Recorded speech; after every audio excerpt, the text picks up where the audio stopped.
Chers amis, bonjour et bienvenue pour deux petits approfondissements au sujet de la paracha de la semaine, paracha Re'eh. Premier point, eh bien dans le chapitre 12, le verset numéro 3 nous dit que Hachem demande au peuple juif de détruire les idolâtries et de détruire les autels qui ont été utilisés pour les idolâtries lorsqu'ils vont conquérir la terre d'Israël. Le pasouk, le verset à la fin, nous dit aussi qu'Hachem veut que le peuple juif détruise le nom des idolâtries. Alors nous comprenons ce que c'est que détruire une idolâtrie, que détruire un autel. Qu'est-ce que c'est que détruire le nom d'une idolâtrie? Alors Rashi, le grand explicateur de la Torah, répond et nous dit que détruire le nom d'une idolâtrie, c'est changer son nom en lui donnant un nom méprisant.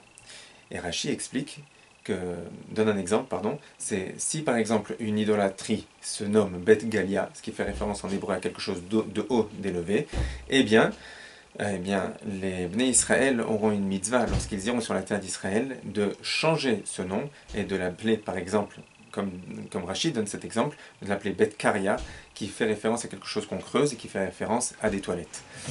Deuxième point d'approfondissement au sujet de la paracha de la semaine, et bien toujours dans le chapitre 12, le verset 25 dit que Hachem demande au peuple juif de ne pas manger le sang des animaux.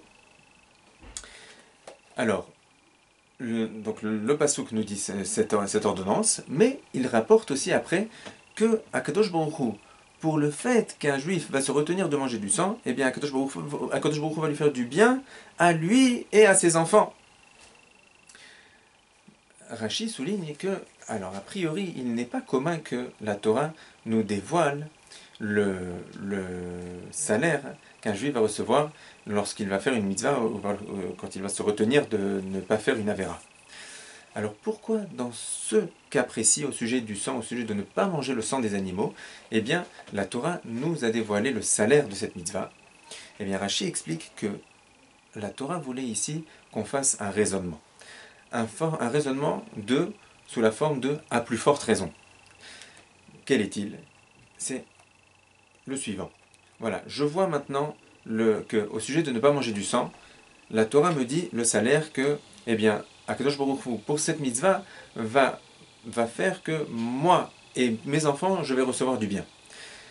Le raisonnement à plus forte raison est le suivant. Si déjà, pour ne pas manger du sang, cette mitzvah de ne pas manger du sang, qui a priori n'est pas difficile à réaliser. Pourquoi? Parce que le sang, ça n'attire pas tellement. Ça ne donne pas, on n'a pas envie d'en manger. Alors si déjà pour une mitzvah facile comme celle-là, Akadosh Baruch Hu me promet de me faire du bien et du bien à mes enfants, alors à plus forte raison, pour toutes les mitzvot qui sont attrayantes, où il y avait un attrait, par exemple ne pas voler, ne pas convoiter, etc., pour toutes les mitzvot où il y a un attrait, et où un juif bat son mauvais penchant et respecte la Torah, alors à plus forte raison qu'Akadosh Baruch Hu va lui faire du bien à lui et à ses enfants. Ainsi, Akadosh Baruch Hu a dévoilé ici au sujet du sang le salaire pour qu'on puisse faire ce raisonnement de à plus forte raison. Mes chers amis, un excellent Shabbat, parashat Re'eh.